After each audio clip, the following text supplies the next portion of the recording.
Meghalaya Chief Minister Conrad Sangma recently attended the launch of research projects by the Khasi Hills Autonomous District Council, where a series of books covering Khasi traditions, governance, traditional healing, and other aspects of the community's culture were unveiled.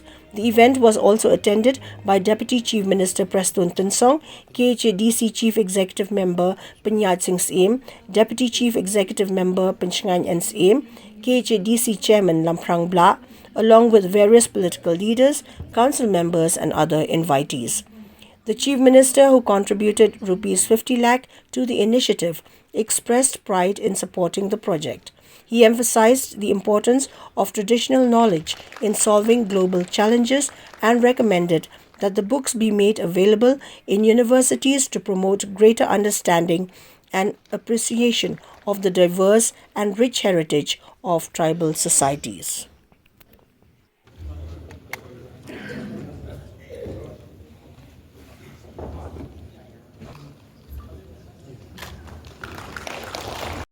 I think all of this knowledge needs to be documented. So I really hope that in the coming days, months and years, the seeds that we have sown, the process that we have started of encouraging research and documentation to ensure that we have this entire database of every single aspect of our culture. I hope that this will keep growing in the future. And we really want to promote and push.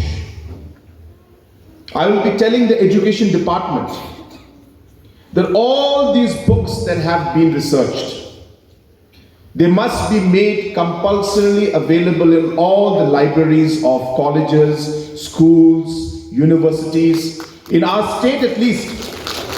And I would like to push this even to other parts of the country, where I will write to Education Minister, Mr. Dharmendra Pradhanji, requesting him that at least some, if not all, of these books should be procured and kept in the sections which are meant for our tribal society in different parts of the country, because people need to read, people need to understand, people need to know. And this research and hard work that you've put in should bear fruits and result for us, and hopefully it could open a door for even larger research that could take place. And for whatever reason, the entire generation after generation after generation are all deaf. And it's a mystery.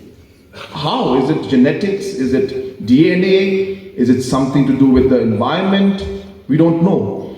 But I'm just saying that a research has started in that area of what it is. I'm sure that genetic engineers or scientists or whatever you call them will be very keen one day to understand this. So it's not that, so I'm saying that the children after children generations are all deaf.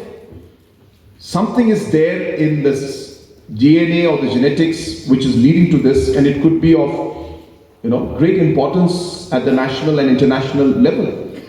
What I'm saying is a small seed that we've sown today, a small thin book that has been written by one of you. I don't know who the writer is. Is it there?